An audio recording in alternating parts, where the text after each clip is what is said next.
आज बृहस्पति के द्वादश भाव का फल बताते हैं। कुंडली के किस भाव में बृहस्पति क्या फलित करते हैं।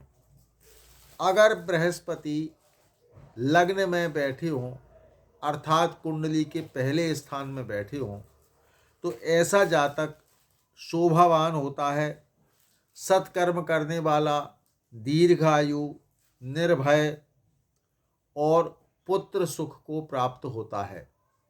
ऐसे व्यक्ति को समस्त प्रकार के सुख प्राप्त होते हैं और ये दीर्घायु भी होता है।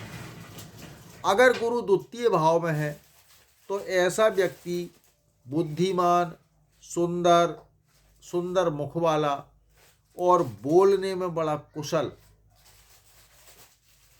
उत्तम भोजन प्राप्त करने वाला और बुद्धिमान और साथ में विद्वान भी होता है।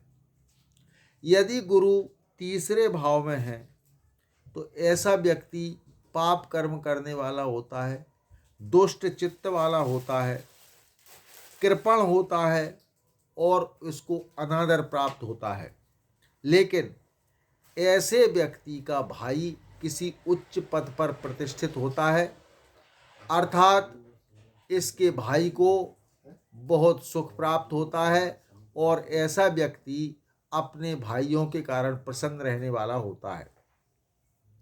यदि चौथे भाव में गुरु है तो ऐसे व्यक्ति के लिए माता पिता का सुख प्राप्त होता है, इसको पुत्रों का सुख प्राप्त होता है, भवन और सवारी का सुख प्राप्त होता है। साथ में ऐसा व्यक्ति धन धान्य आदि से युक्त होकर और समस्त प्रकार के सुखों को भोगकर उत्तम भृत्यों वाला अथवा नौकर चाकर वाला भी होता है और उनका सुख इसको प्राप्त होता है। यदि पंचम भाव में गुरु बैठा है तो इसका मिश्रित फल होता है। पंचम भाव में ये पंचम का कारक होता है और कारकत्व का इसे दोष लगता है, इसलिए ऐसा व्यक्ति बुद्धिमान होता है, राजा का मंत्री होता है, लेकिन पुत्रों द्वारा इसको क्लेश प्राप्त होता है। या तो इसके पुत्रों का आचरण अच्छा नहीं होता है अथवा तो पुत्र न होने के कारण भी इसको कुछ क्लेश उठाना पड़ता है। यदि छठे भाव में गुरु बैठा हुआ है तो यह शत्रुओं का नाश करने वाला होता है, आलसी होता है, स्वयं अपमान को प्राप्त होता है।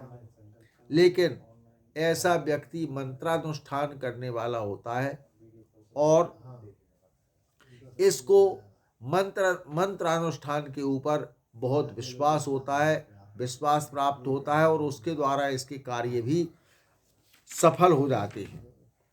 यदि सप्तम स्थान में गुरु बैठा हुआ है तो ऐसे व्यक्ति को पत्नी बहुत सुंदर मिलती है और सुशील मिलती है, गुणवान मिलती है अर्थात ऐसा व्यक्ति सतपत्नीमान होता है और अपने पिता से भी अधिक, अपने पिता से भी श्रेष्ठ पदवी को प्राप्त होता है ये, और कहा जाए तो अपने पिता से भी ज़्यादा ख्याति को प्राप्त होता है।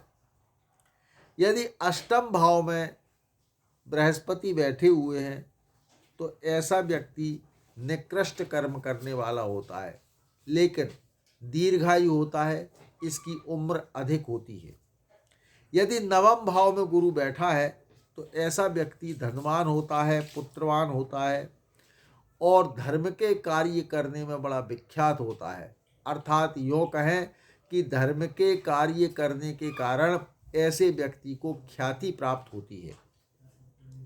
इसके साथ साथ यह हमेशा धार्मिक कार्य करने में तत्पर होता है और राजा का मंत्री होता है अर्थात मंत्रणा करने में इसको कुशलता प्राप्त होती है।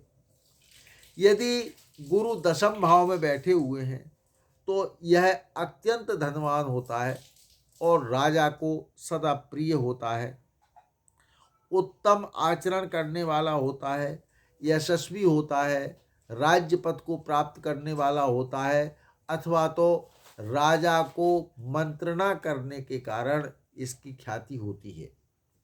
यदि ये 11वें भाव में गुरु होता है तो ऐसा व्यक्ति धनिक होता है, धार्मिक होता है, निर्भय होता है, दीर्घायु होता है और इसको अत्यंत सवारियों की प्राप्ति होती है। अर्थात ये अधिक से अधिक सवारियों को रखने वाला होता है, लेकिन इसको संतान कम होती है, पुत्र कम होते हैं इसके। सुखी होता है, दीर्घायु होता है, धनवान होता है, सुंदर होता है, गुणयुक्त होता है। यदि गुरु 12वें भाव में बैठे हुए हैं तो ऐसे व्यक्ति से दूसरे लोग द्वेष करते हैं, ईर्ष्या रखते हैं।